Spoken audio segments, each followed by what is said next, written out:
अगर आप या आपका कोई अपना अमेरिका में पढ़ाई कर रहा है या जाने की तैयारी में है तो ये खबर आपके लिए सबसे बड़ा झटका साबित हो सकती है।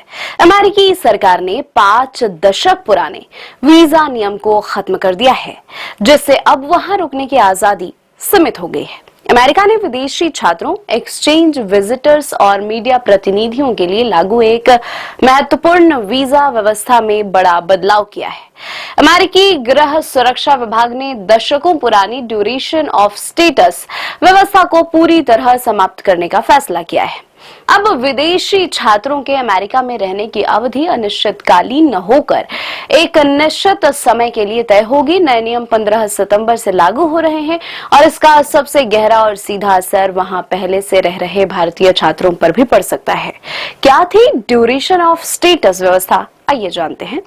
अमेरिका में पढ़ाई के लिए जाने वाले अधिकांश अंतर्राष्ट्रीय छात्र F1 यानी कि शैक्षणिक वीजा का उपयोग करते हैं, जबकि एक्सचेंज प्रोग्राम वाले लोग J1 वीजा पर जाते हैं। अब तक इन दोनों श्रेणियों के छात्रों को DS के तहत प्रवेश मिलता था, जिसका मतलब था उनके वीजा पर कोई निश्चित अंतिम तारीख नहीं होती थी। जब तक छात्र अपनी पढ़ाई जारी रखता था, उसका स्टेटस वैध रहता था। वह अमेरिका में रह सकता था। अगर कोर्स पूरा होने में ज्यादा समय लग रहा है तो यूनिवर्सिटी के अधिकारी ही उसकी अवधि बढ़ा दिया करते थे। क्या बदलेगा नए नियम में? नए नियम के तहत शुरुआती प्रवेश की अधिकतम सीमा केवल 4 वर्ष की ही होगी। यदि छात्र को डिग्री पूरी करने में 4 साल से अधिक का समय लगता है तो उसे यूनिवर्सिटी के बजाय अब सीधे अमेरिकी नागरिकता एवं आवर्जन सेवा से औपचारिक रूप से प्रवास अवधि बढ़ाने की मंजूरी लेनी होगी। पढ़ाई पूरी होने के बाद अमेरिका छोड़ने या दूसरे वीजा में स्विच करने के लिए मिलने वाली छूट अवधि को 60 दिनों से घटाकर सीधे 30 दिन कर दिया गया है। विदेशी मीडिया प्रतिनिधियों के लिए रहने की अवधि अधिकतम 240 दिन और चीनी नागरिकों के लिए केवल 90 दिन कर दी गई है। अमेरिकी गृह सुरक्षा विभाग के अनुसार लगभग 50 साल पुरानी DS व्यवस्था का दुरुपयोग हो रहा था।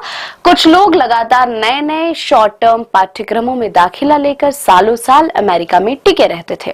सरकार का मानना है कि निश्चित अवधि तय होने से आवर्जन प्रणाली पारदर्शी होगी, धोखाधड़ी रुकेगी और नियमित बैकग्राउंड वेरिफिकेशन करना आसान होगा।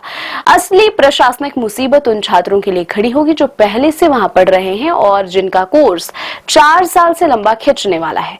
फिलहाल नियमों के व्यवहारिक पहलुओं पर पूरी स्पष्टता सितंबर के मध्य में ही साफ हो पाएगी, लेकिन भारतीय छात्रों के लिए प्रशासनिक चुनौतियां बढ़ना तय है।